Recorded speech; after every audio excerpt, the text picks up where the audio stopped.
Here in Washington, D.C., bipartisan agreements, solutions, are an endangered species. How can we fix all those challenges we face, all those issues, when we're locked in political warfare? As a social practice artist, I study those issues, and then I engage people to create art to solve them. Sometimes the art, it makes the unseen visible. Sometimes the art, it provides a new perspective. And sometimes it just inspires hope. So, together, today, we are going to start a new social practice art project to tackle political extremism. So first, I'll demonstrate how this type of art works using several examples, some from my drug addiction series and some from the pandemic. Next, we'll do a deep dive into research to learn the origins of extremism, and then we'll create. So first, examples. Several years ago, I was the resident artist at the Blodell Nature Reserve. There, I met a young man on the grounds crew. We'll call him Blake. Blake told me how grateful he was for his job because he had just been released from prison. He explained, when Blake was in 8th grade, his single mom, wanting a way to relate to him, she shared her OxyContin with him. Brilliant, right? He became wildly addicted, and he ended up arrested in high school for selling drugs out of the boys' bathroom to finance his habit. Blake's story, it upended every notion I had about people addicted to drugs. I had to learn more. So I visited 23 different states and interviewed hundreds of people, hundreds, who were suffering or recovering from drug addiction. I returned to my studio and created the Empty Fix art project. This consists of 7 different installations to decrease the stigma around drug addiction. One of the first examples I can show you is eyes. I present images of my interviewees' eyes on glass blocks, submerged in fountains and reflecting pools. Because when we see someone passed out on the sidewalk from addiction, we'll give them wide berth. But we are socialized to never walk past someone who is drowning. And that's what addiction is. So this art is designed to awaken that human response. Another example. One of my first art installations, one of my first interviews took place in a Salt Lake City homeless shelter. I asked a young man, how did you become addicted? And he looked at me and he said, Suzanne, it doesn't matter how we got into this circus tent, whether we were smoking weed behind the gym or it was a prescription for painkillers for an injury. He said, ask not how they became addicted, ask why. So I did. I began to ask why. And the answers broke my heart. Bullying, neglect, isolation, abuse. There's a lot of sexual abuse out there. This trauma came to lodge itself within their psyches. And it's understandable because my interviewees, they had a common trait, and that was sensitivity. Comprising 20% of the US population, the general population, highly sensitive people take in information from their environment more keenly, and they're more attuned to other people's emotions. Likely, they process emotional pain differently as well. I present their stories of pain in a shipping container. At the very entrance to the container, there is a sign that says, Americans spend over $1 billion a year on child safety items. But then it asks, are we really keeping them safe? As viewers walk through this tunnel, the physicality of the items bears down on them. But from 7 hidden audio speakers, they hear those stories of pain, of trauma. Now, this is something that we have to address, this trauma. In fact, it is one of 3 critical factors in a healthy, sustained recovery. So, first, they need counseling. They need to have therapy to deal with that trauma within. Next, they need community. They need to leave that user community behind and create a new community that will support them in what we call sobriety. And lastly, they need a new self-concept. They need an aspirational image to work towards. Sadly, I know that a few of my interviewees have succumbed to overdose. One of the last examples I have for you of this from the addiction series is this. An art therapist and I, to bring overdose deaths out into the open and to honor those lost, we created what is called Unforgotten. And these gene pockets are a public art concept that can be replicated in communities around the country. Individuals can write names on them, and they can add stories, information, notes to the pockets. This desire, this human desire to publicly acknowledge pain, has carried through to my next and our last example of social practice art in America, Remember. With the help of an amazing landscaping firm and terrific volunteers, I blanketed the National Mall from September 17th to October 3rd, 2021, with white flags. One flag honoring each person in America who had died from COVID-19. This art was large-scale data visualization. It was a moment for people, individuals to mourn, and for our nation to reflect. One evening, I approached a man, tears glistening on his cheeks. And he said, "I have a son in Arlington Cemetery." And I said, "I am so sorry. This art is meant to echo the solemnity of Arlington Cemetery, white markers on green grass, planted in an array. I'm sorry this art triggers that grief."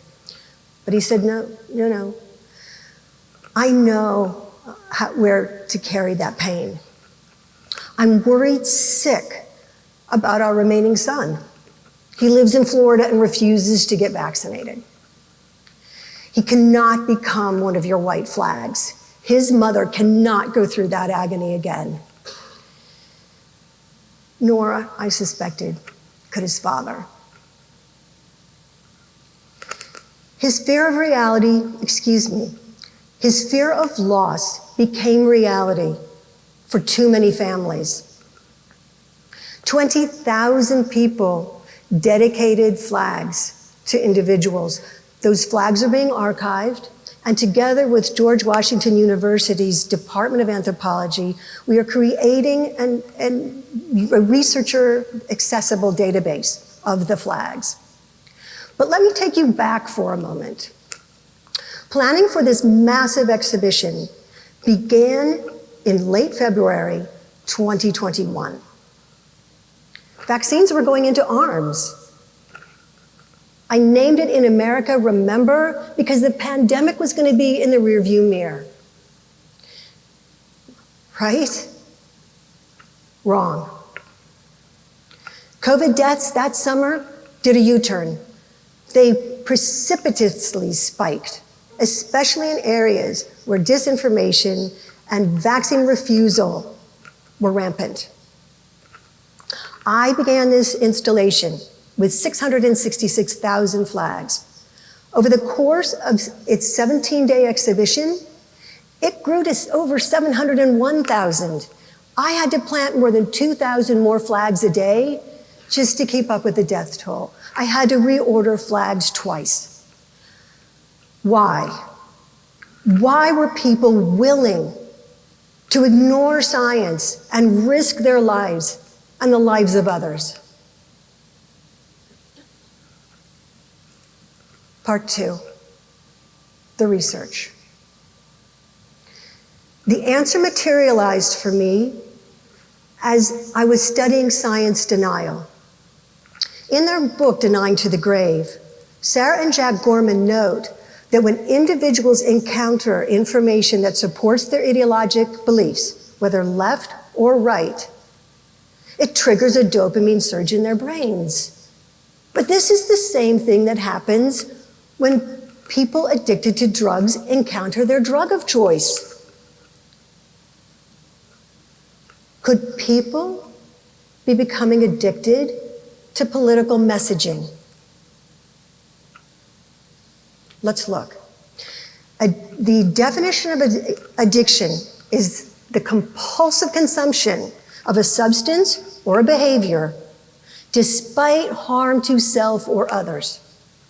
One symptom used to diagnose addiction is tolerance. Tolerance is when the body gets so used to that chemical chain reaction that is triggered by the substance or the behavior that they need more and more and more of it to get the same physiologic effect. In a recent medical study, researchers in Berlin, Toronto, and Stockholm discovered that individuals with higher circulating dopamine levels in their brains, they're more likely to believe in conspiracy theories. Think about that. That explains how people can reach the point where they can actually believe that George W. Bush knew that 9/11 was going to happen, that an entire political party is comprised of satanic pedophiles, that Bill Gates actually instilled or suffused COVID vaccines with microchips. People at the extremes are not becoming ignorant or crazy. They've become addicted. This framework of addiction provides us clarity. Individuals in positions of power and persuasion and influence, talking heads, commentators, political operatives, who purposefully disseminate disinformation for power, money, influence, what have you, what are they? They're drug dealers. They're drug dealers. And organizations, news organizations and other groups, that for financial benefit or influence, provide a platform for these drug dealers to provide disinformation. They're cartels. And individuals at the extremes who are compulsively seeking and ingesting this drug of political outrage, they're not deplorables. They're not snowflakes. They're addicted. And they need our help. Remember, you would never walk past someone who is drowning. So how do we help? You already know. You already know. Counseling. Probably not the best idea to say, dude, you need therapy. It's not going to work. Start at the beginning, just listen. Create a warm, sensitive place where they can explore that pain within. Community. People addicted to intense partisanship, they're carrying their user group and their drugs with them constantly, all right? They got it. They can access it 24/7. How are you going to move them from their group?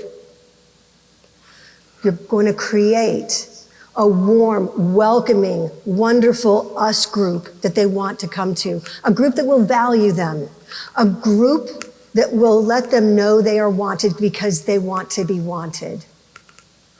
Self-concept, a story here. Last summer, I was charging my car at a convenience store halfway between Washington, D.C. and Chapel Hill, North Carolina, where I was to give a talk. As I sat in the car windows down, a big Ford F-150 pulls in right beside me, driver's window to driver's window. And that driver growled at me. He said, "Your car's battery's gonna ruin the environment." I let him vent. Politics, conspiracy theories, COVID lockdown, vaccine mandates. When he finally came up for air, I asked his name, George, and his story. George had recently been laid off from a major manufacturer right before retirement. He was able to find a minimum wage job, but then he had recently gotten fired from that. George said to me, "I likely have only 10 more decent working years in me."